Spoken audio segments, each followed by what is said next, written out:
श्यावर रामचंद्र की जय, पवन सुत हनुमान की जय। जय जय श्री राम। श्री रामचरितमानस बालकांड दोहा 230 से आगे और प्रसंग 54। तात जनक तनया यह सोई, धनुष यज्ञ जेहि कारण होई। पूजन गौर सखी ले आई, करत प्रकाश फिरे फुलवाई।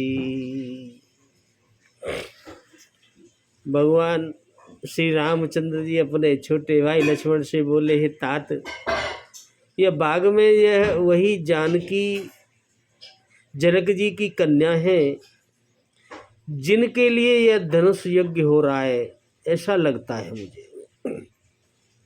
यह सखियों के सहित यहाँ गौरी पूजन के लिए मंदिर और इस बाग में आई है। यह फुलवाड़ी में प्रकाश करती हुई फिर रही है। इनके आने से यहाँ फुलवाड़ी में प्रकाश हो गया है, ऐसे बोलते हैं श्री राम जी छोटे भाई लक्ष्मण से।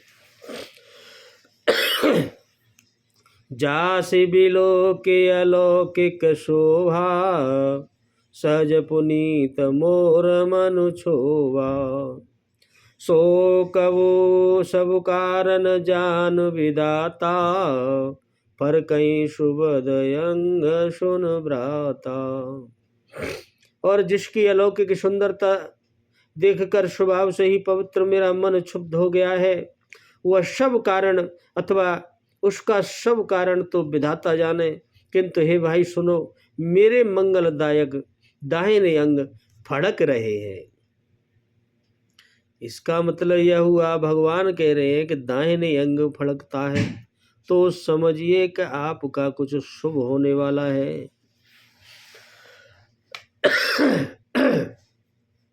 रघुवंश कर सहज सुभाऊ, मन को पंत पगु धरइन काऊ। मोहि अतिशय प्रीति मन केरी, ते सपने ऊपर नारिन हेरी। और भगवान कहते हैं, रघुवंशियों का यह सहज जन्मगत स्वभाव है कि उनका मन कभी कुमार्ग पर नहीं जाता, कुमार्ग पर पैर भी नहीं रखता है। मुझे तो अपने मन का अत्यंत ही विश्वास है कि ऐसा कभी नहीं करेगा, कुमार्ग पर कभी नहीं जाएगा। जागृत की कौन कहे, स्वप्न में भी नहीं जाएगा। और पराई स्त्री पर दृष्टि नहीं डाली है आज तक, उनने कभी हमारे रघुवंश में कोई डाल सकता है, ऐसा मुझे विश्वास है। लेकिन मेरे अंदर कुछ हो रहा है। तिनके लय नर पुरन पीठी, नहीं पावे परितिय मनु डीठी। मंगन लाइन जिनके नाही, ते नरवर थोरे जग माही।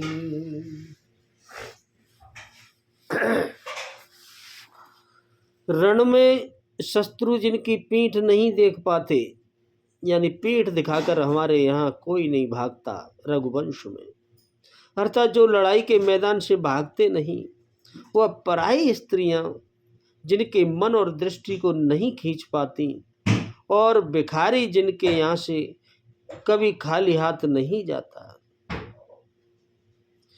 भिखारी को कभी नाही नहीं करते, खाली हाथ नहीं लौटता, ऐसे श्रेष्ठ पुरुष संसार में थोड़े ही होते हैं, बहुत कम होते हैं।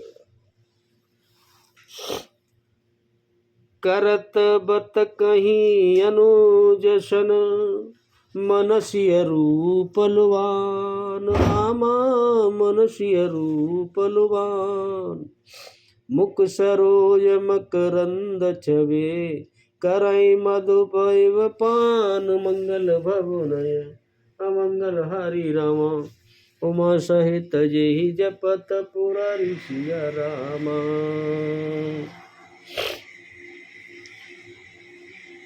इस प्रकार श्री राम जी छोटे भाई से बात कर रहे हैं पर मन सीता जी के रूप में लुभाया हुआ है उनका। उनके मुखरूपी कमल के छवि रूप मकरंद रस को भौरे की तरह रसपान कर रहे हैं भगवान।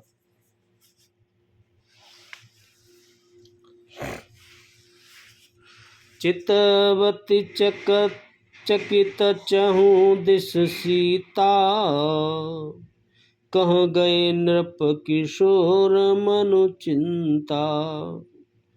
जहाँ बिलो के मृग शावक नैनी, जन तह बरिश कमल सित श्रेणी।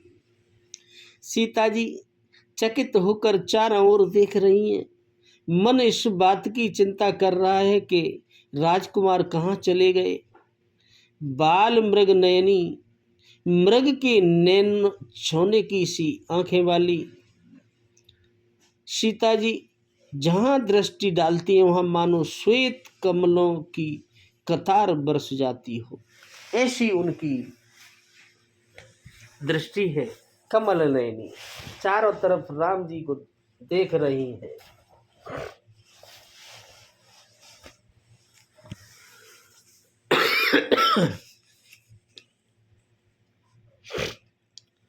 लता ओट तब सखिन लखाए, श्यामल गोर किशोर सुहाए। देख रूप लोचन ललचाने, हर से जनो निज निधि पहचाने। तब सखियों ने लता की ओट से सुंदर श्याम और गौर कुमारों को यानी राम लक्ष्मण को दिखलाया। उनके रूप को देखकर नेत्र ललचा उठे, ऐसे प्रसन्न हुए मानो उन्होंने अपना खजाना पहचान लिया हो नेत्रों ने कि यही मेरा खजाना है। थके नयन रघुपति छबु देखे, पलक निहू पर हरि निमेषे।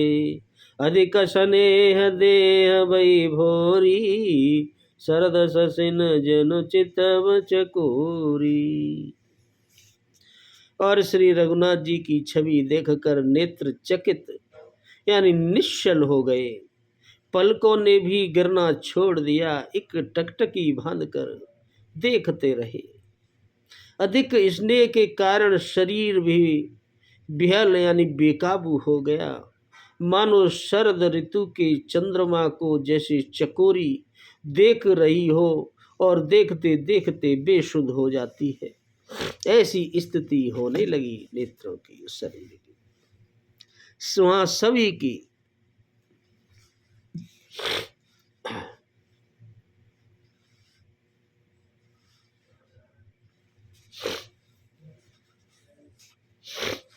लोचन मगरामय उरयानी, दीने पलक कपाट शयानी। जब सिय सखिन प्रेम बस जानी, कहीं न कहीं कछु मन सकुचानी। नेत्रों के रास्ते श्री राम जी को हृदय में लाकर चतुर शिरोमणि जानकी जी ने नेत्रों से अपने हृदय में विराजमान कर लिया। पलकों के किवाड़ लगा दिए, फिर पलक बंद कर लिए। एक बार देख के फिर अंदर ले जाकर अर्थात नेत्र मूंद कर उनका ध्यान करने लगी। जब सखियों ने सीता जी को प्रेम के बस जाना तब वे मन में सकुचा गई, कुछ कह नहीं सकती थी। सखियों ने पूछा, जान गई? तो वो सकुचा गई। लता भवन ते प्रगट भई, ते अवसर दो भाई रामा, ते अवसर दो भाई। निकसे जनु जुग बिमल विदु, जलद पटल बिल गाय। मंगल भवन अमंगल हारी रामा, उमा सहित जहि जपत पुरारी सिया राम। उसी समय दोनों भाई लता मंडप यानी कुंज में से प्रकट हो गए, मानो दो निर्मल चंद्रमा बादली के पर्दे को हटाकर निकले हो। जैसे चंद्रमा जब बादल के घेरे से निकलते हैं, जब बादल हो रहा हो चंद्रमा निकले एक साथ, चंद्रमा निकले, ऐसे दो चंद्रमा निकले एक से एक सुंदर। शोभासीम शुभ गदौ वीरा, नील पीत जल जाव शरीरा। मोर पंख सिर सोहत नीके, गुच्छ बीच बिच कुसुम कली के। दोनों सुंदर भाई शोभा की सीमा है, उनके शरीर की आभा नीले और पीले कमल की सी है, सिर पर सुंदर मोर पंख सुशोभित है, उनके बीच बीच में फूलों की कलियों के गुच्छे लगे हैं। बाल तिलक श्रम बिंद सुहाए, श्रवण शुभ भूषण छवि छाए। विकट भ्रकुटी कच घूंगर बारे, नव सरोज लोचन रत्नारे। माथे पर तिलक और पसीने की बूंदें शोभायमान है, कानों में सुंदर भूषणों को छवि छाई है, टेढ़ी भौहें और घुंघराले बाल हैं, नए लाल कमल के समान रत्नारे लाल लाल नेत्र है प्रभु के। चार चिबुक नासिका कपोला, हास विलास ले तो मन मोला। मुख छवि कहीं न जाए मोए पाई, शोभिलो के कबू काम लजाही। उनकी ठोड़ी, उनकी नाक, उनके गाल बड़े ही सुंदर है और हंसी की शोभा मन को मोह लेती है। जब हंसते हैं तो मन को मोह लेते, ऐसी हंसी है। मुख की छवि तो मुझसे कही नहीं जा सकती, इतनी सुंदर है, जिसे देखकर बहुत से कामदेव खुद लजा जाए, ऐसी सुंदर है प्रभु। उर्मनि माल कल गीवा, काम कलव कर भुज बल शिवा। सुमन समेत बाम कर दोना, सावर कुमर सखी सुठिलोना। बचे स्थल मणियों की माला है, शंख के सदृश सुंदर गला है, कामदेव के हाथी के बच्चे की सूंड के समान उतार चढ़ाव वाली एवं कोमल उनकी भुजाएं हैं, जो बल की सीमा है। जिसके बाएं हाथ में फूलों सहित दोना है, हे सखी वह श्यामला कोमल तो बहुत ही सलोना है, ऐसे कहती है। के हरि कटिपट पीतदर, सुषमाशील निदान रामा, सुषमाशील निदान। देखे बान कुलभूषण ही, विसरा सखिन अपान मंगल बबुन।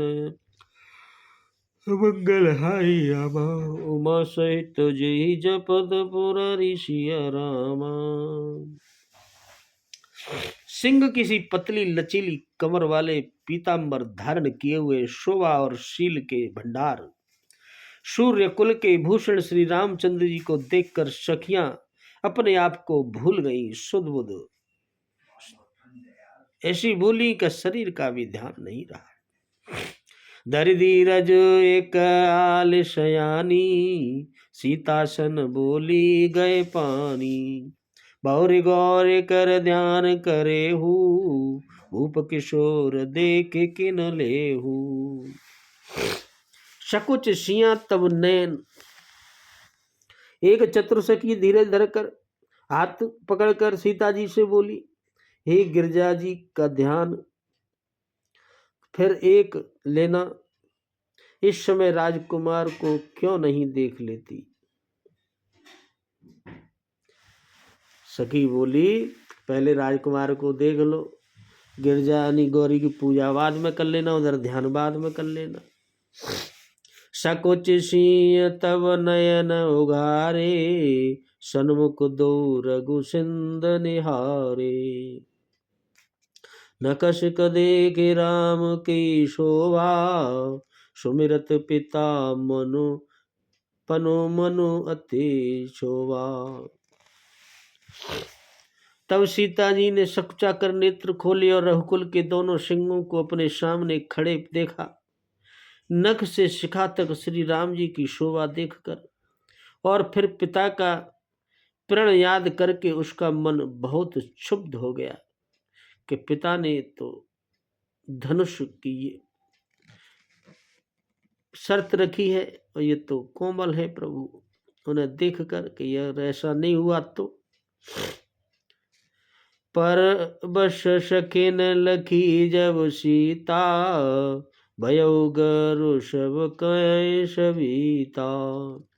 पुनियाऊ यही बेरिया काली, हस कय मन बेसी एक आली। जब सखियों ने सीता जी को परवश प्रेम के वश देखा तब सब भयभीत होकर कहने लगी, बड़ी देर हो गई, अब चलना चाहिए, कल इसी समय फिर आएंगी। ऐसा कहकर एक सखी मन में हंसी।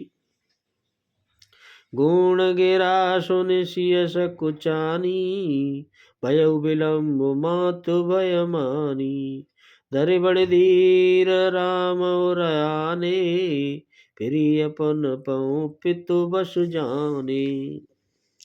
सखियों की यह रहस्यभरी वाणी सुनकर सीता जी सकुचा गई।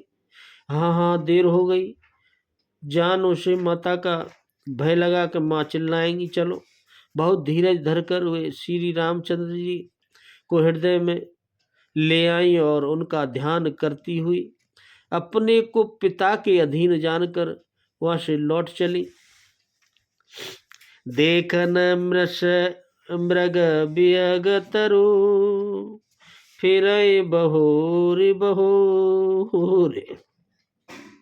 रामा फिर बहोरे बहोरे। निरख निरख रघुवीर छबे, बाढ़ प्रीति न तोरे। मंगल बबुनय अमंगल हरि रामा, उमा सहित जय जपत पुरारी सिया रामा। मृग पक्षी और वृक्षों को देखने के बहाने सीता जी बार बार घूम जाती हैं और श्री राम जी की छवि देख देख कर उनका प्रेम कम नहीं बढ़ रहा और ज्यादा बढ़ रहा, अर्थात बहुत ही बढ़ जाता है। उनके ध्यान में वही छवि आ जाती है। जान कठिन शिव चाप विसूरते, चली राखे और श्यामल मूरते। प्रभु जब जात जान की जानी, सुख स्नेह शोभा गुण खौरी।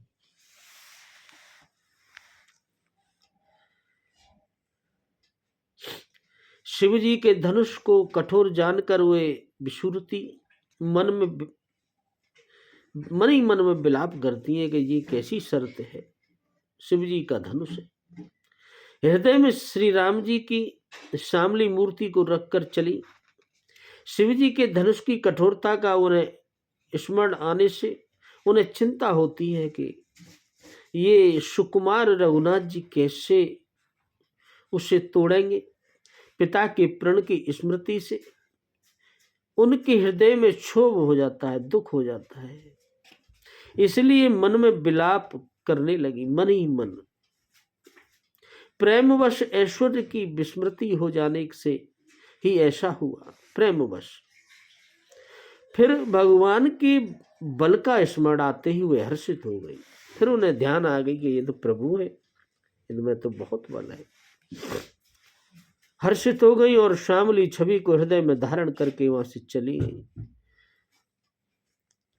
प्रभु श्री राम जी ने जब सुख स्नेह शोभा और गुणों की खान श्री जानकी जी को जाती हुई जाना, देखा कि अब तू जा रही है, तब परम प्रेममय मृदु मस्किनी, चारु चित्त भीति लिख लीनी। गई भवानी भवन बिहोरी, बंद चरण बोली कर जोरी। और सुनो,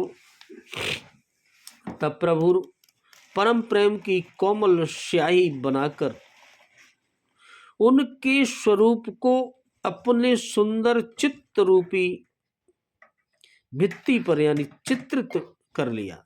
जैसे किसी का चित्र बना के उसे हृदय में रख लो, ऐसे ही भगवान ने उनके स्वरूप का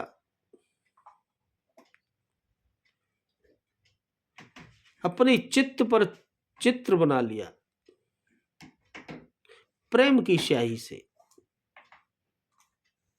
सीता जी पुनः भवानी जी के मंदिर में गई और उनके चरणों की वंदना करके हाथ जोड़कर भवानी से बोली, जय जय गिरिवर राज किशोरी, जय महेश मुख चंद चकोरी, जय गजवदन सड़ानन माता, जगत जनिन दामिने दुति गाता। सीता जी प्रार्थना करती है कि हे श्रेष्ठ पर्वतों के राजा हिमाचल की पुत्री पार्वती, आपकी जय हो, बार बार जय हो। हे महादेव जी के मुख रूपी चंद्रमा की ओर टकटकी लगाकर देखने वाली चकोरी, आपकी जय हो।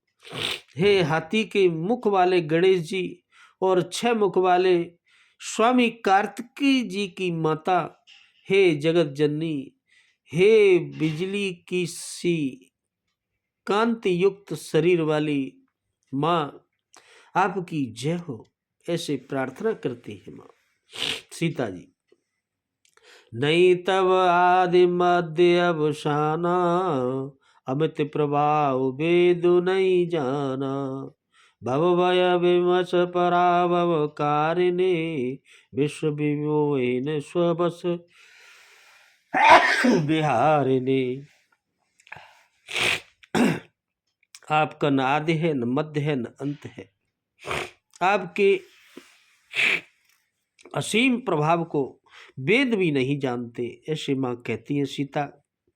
आप संसार को उत्पन्न करने वाले, पालन और नाश करने वाली हैं, विश्व को मोहित करने वाली हैं और स्वतंत्र रूप से विहार करने वाली हैं। पति देवता सुती अमहु, मात प्रथमु तब रेख रामा, मात प्रथमु तब रे, मैं मामित न सकै कहे, सहस शारदा से समंगल भवुनय, अमंगल हारी रामा, उमा सहित जेहि जपत पुरारी सिया रामा। पति को इष्टदेव मानने वाली श्रेष्ठ नारियों में हे माता, पति को ही भगवान मानने वाली आपकी प्रथम गणना है। आपकी अपार महिमा को हजारों सरस्वती और शेष भी नहीं कह सकते, इतनी आपकी महिमा है। ऐसे सीता जी पार्वती जी से, गिरिजा कुमारी से उस मंदिर में प्रार्थना कर रही है। बोलो श्यावर रामचंद्र की जय, पवन सुत हनुमान की जय, जय जय श्री राम।